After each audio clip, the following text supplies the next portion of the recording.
let's talk about that primal fear, that gut feeling you get when something is just deeply wrong, even when you're in a place where you're supposed to feel totally safe.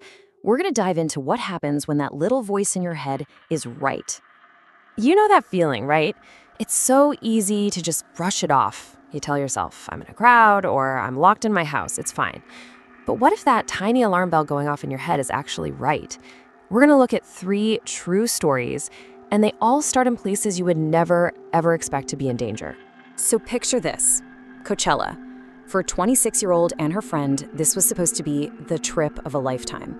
A kind of fairy tale world filled with music and people and this feeling of just complete freedom. The biggest worry on your mind should be, the price of a bottle of water, not the feeling of someone's eyes burning into the back of your head.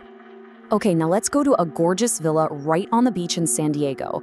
A college kid is there visiting his girlfriend's family. I mean, it is picture perfect. He's got a guest room with this amazing view of the ocean. It's literally something you'd see on a postcard.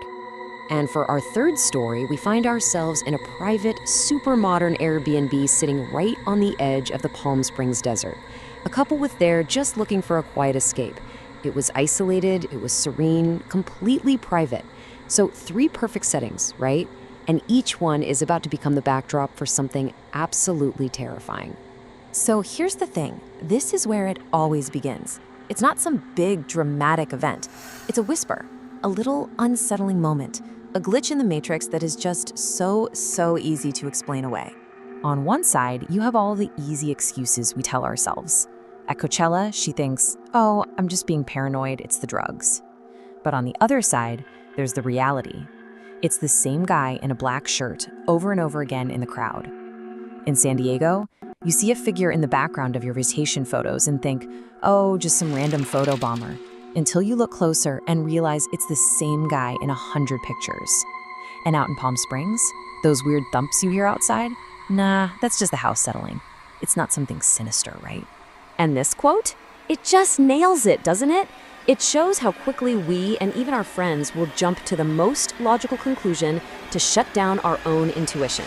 Because, let's be honest, it's way more comfortable to think you're just being a little paranoid than to accept the fact that someone is actually watching you. Now look at how this built up in the desert. This was not random. It was methodical. Over 3 nights, this presence was testing things. First, a light thump. Then, a voice from far away. More little noises against the walls, each one just small enough that you could dismiss it. Until that 3rd night, when the motion lights start going off one by one in a clear path around the house. Suddenly, you can't ignore it anymore. It feels like someone or something is learning the layout of the place. Okay, so every story like this reaches a tipping point. This is that moment. The moment the quiet little hum of dread in the back of your mind just shatters, and the danger walks right out of the shadows and becomes terrifyingly real. So back at the festival, the guy who was just a face in the crowd finally makes his move. He walks right up to her, he gets way too close, his flirting is aggressive and uncomfortable, and in that exact moment, she turns to look for her friend, and her friend is gone. Just like that, she's totally alone. And that's when he says he'll help her find her friend with this eagerness that just sends a wave of ice through her veins. But that's not even the worst part. Not by a long shot. Later that night, back at the Airbnb that she knows she locked, she wakes up. And standing there, in her bedroom doorway, just a few feet away from where she's sleeping, is the same man from the festival. He's in the house. He's been watching her. Meanwhile, over in San Diego, the student is having a dream that someone is tapping on glass. But it's not a dream.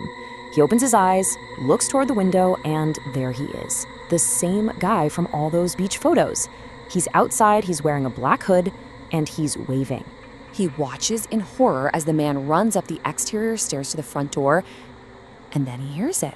The click of the front door opening. He wasn't just looking in, he was coming in. The narrator jams his bedroom door shut, barricades it, as the intruder starts yanking on the handle, throwing his weight against it, trying to force his way into the room. And then there's Palm Springs. The climax here is somehow even quieter, which makes it so much more chilling. The narrator follows these footprints in the sand, and they lead him to this little storage shed on the property. He just stands there in the dark, listening. And then, a calm, totally normal voice from inside the shed makes this terrifyingly polite request. He's frozen, obviously. And right after that insane question, the voice inside lets out this small, quiet laugh. It wasn't an angry laugh. It wasn't threatening. It was amused. It was like this whole horrifying experience was just a game to him. You know, after something like this, your mind can really start to play tricks on you. You question everything. Did I imagine that? Was I dreaming? And that's when you desperately need some kind of cold, hard proof. I mean, think about it. That self-doubt has got to be a powerful enemy. The narrator at Coachella was on drugs. The student in San Diego was woken up from a deep sleep. The guy in Palm Springs was all alone in the pitch-black desert. Without some kind of physical evidence, how could any of them be sure it wasn't all just a product of a terrified imagination? But it wasn't a dream, and they had the proof. At Coachella, there were muddy boot prints on the otherwise clean hardwood floor, leading right to the spot where she saw him standing. In San Diego, they found a hidden camera in the room, pointed right at the bed. And in Palm Springs, they found a dirty baseball hat that didn't belong to them, shoved behind the living room couch. He hadn't just been in the shed. He had been inside the house. And this is so important to understand. These experiences don't just end when the person leaves. They leave this lasting psychological echo. The woman from the Coachella story says that even today, the first thing she does when she walks into a room is check the doorway. That's hypervigilance. Your sense of safety gets permanently rewired.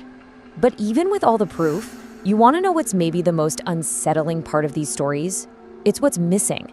In all three cases, the intruder's motives are a total mystery. Were they there to steal something, to commit violence, or was it something else, something far more disturbing? That not knowing, that is its own kind of terror that just hangs in the air forever. This quote from the first story just sums it all up perfectly. The how is just as haunting as the what and the why. How did he follow them all the way from the festival? How did he know which beach house it was? These unanswered questions just guarantee that the fear never, ever really goes away. So if there's one single crucial lesson that is woven through all three of these terrifying stories, it is this. You have to trust your instincts. Your intuition is this powerful primal defense mechanism. That feeling of being watched, that sense that something is just off, it's not paranoia. It's your subconscious processing data that you haven't even registered yet. Listen to it. It's a powerful reminder that sometimes the most rational thing you can possibly do is listen to that completely irrational feeling that you are not alone. And that really leaves us with just one last question to think about.